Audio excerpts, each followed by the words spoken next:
কি অপমান দক্ষরাজ! আকাশ বাতাস মুখরিত শিবনিন্দায়, ডমরুর টঙ্কার, ত্রিশূলের তেজ, নিষ্পাপিত উমার দেহত্যাগের কারণে আজ তাণ্ডব হবে। উমা! উমা! উমা! আয় আয় সবাই।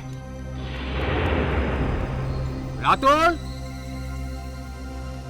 রাতুল মাস্টার! আরে কোথায় রাতুল মাস্টার? এই তো মহাজন দাদা এসে গেছে। কেন?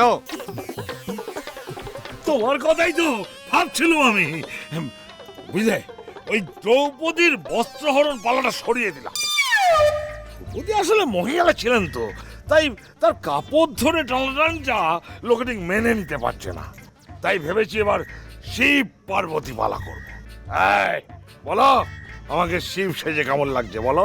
হ্যাঁ, এই শোনো শোনো শোনো, এই পালাটা করার জন্যে তোমাকে কিছু টাকা ধার দিতে হবে। চুপ, একদম চুপ। জালিয়াতি হচ্ছে আমার সঙ্গে।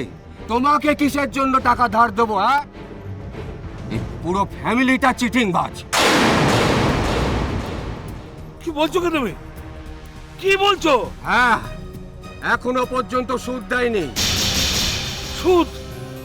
কিসের সুদ? রাতুল মাস্টার আমার কাছ থেকে 50,000 টাকা এনেছিল। এই তার কাগজ। তাকে আমার টাকাটা ফেরত দিতে বলো, নইলে সুদটা দিতে বলো।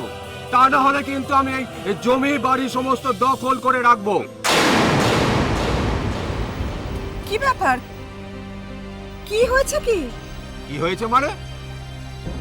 রাতুল মাস্টার কোথায়? কেন? আপনি জানেন না কেন? আমার সঙ্গে জালিয়াতি হচ্ছে। মনে রাখবেন, আপনাদের এই জমি জিরেদের সমস্ত কাগজপত্র আমার কাছে। আর এই সমস্ত কাগজপত্র আমি সদরে নিয়ে গিয়ে রেজিস্ট্রি করে নেব। আর তারপর এই সব ভাইকে একে একে এখান থেকে তাড়াবো। আমার টাকা যদি আমি 7 দিনের মধ্যে না পাই, তাহলে আপনাদের এই জমি বাড়ি সমস্ত আমি দখল করব।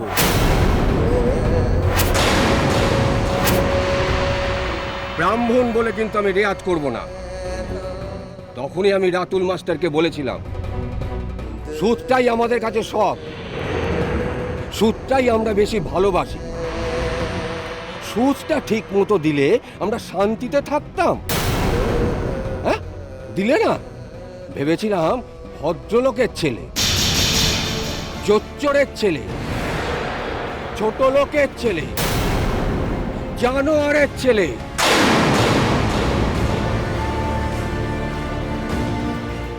ছি ছি ছি, এসব কি বলছেন কি আপনি? আমার ছেলের নামে এসব বলবেন না, একদম বলবেন না এসব। চুপ!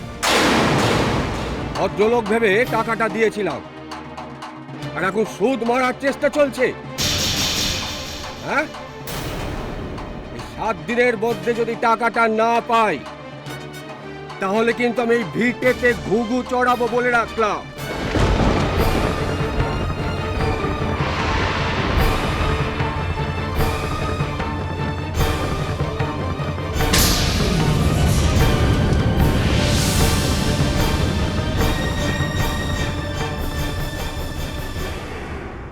এই চল, চল আমার সঙ্গে চল। আরে ও মহাজনদা, ও শোনো শোনো। বোঝো, তোমার ছেলের ভালোবাসার বহরটা একবার দেখো। বউকে ভালোবেসে সোনার গয়না দিয়েছে, তাও আবার 50,000 টাকা ধার করে। অমূল্য যা। হ্যাঁ, তুই তো বামুন, তুই কেন চাঁদে হাত বাড়াচ্ছিস রে? হ্যাঁ, তুই বা কম কিসে? তুই হলি আমাদের গ্রামের চাঁদ। তুই কেন শহরে চাঁদে হাত বাড়াতে গেলি রে? কেন আমাদের পুঁটি নেই? দেখো দেখিনি কেমন চাঁদ পানা মুখখানা।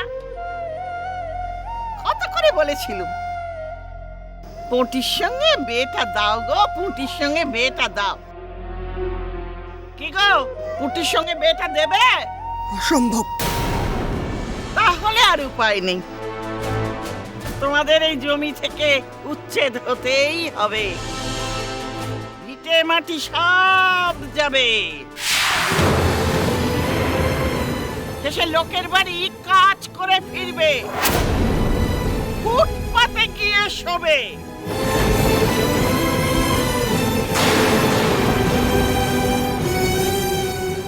দেখো, এখনো ভেবে দেখো, পুঁটির বাপকে বলে আমি 50,000 টাকা বরপণ হিসেবে দেবো। দেবে বিয়ে?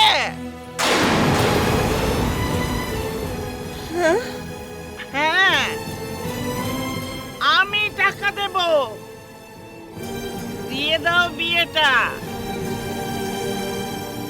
তাছাড়া বাবু আর কোনো উপায় নেই।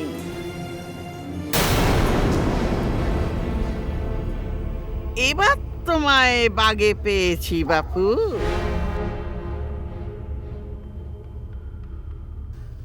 বড় হাঁটা করেছো আমার মেয়েকে, রাতারাতি তুলে নিয়ে গিয়ে ছেলের বিয়ে দিয়েছো। আর আমার মেয়েটা দিবারাত্র চোখের জল ফেলেছে, এখনো সে শিবরাত্রির পুজো করে। মাথায় রেখো কথাটা, পুঁটির বাবাকে বলে 50,000 টাকা আমি ব্যবস্থা করে দেবো, নইলে ওই যে বলে গেল ভিটে ঘুঘু চড়াবে।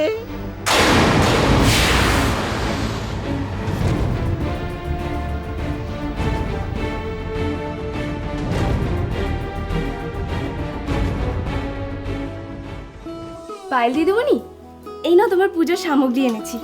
এসে গেছিস? এই শোন, কেউ দেখেনি তো? না না, কেউ দেখেনি। ও চল আমার সঙ্গে। শোনো, তোমাকে না আজকে খুব সুন্দর লাগছে, একদম দুর্গা ঠাকুরের মতন। থাক, আর ন্যাকামো করতে হবে না। শোন, আমি কিন্তু জীবনে কোনোদিনও ব্রত করিনি, কিচ্ছু জানি না কিন্তু আমি জানি তো, আমি তোমায় বলে দেবো। আচ্ছা ঠিক আছে। এই, তুই জানলি কি করে?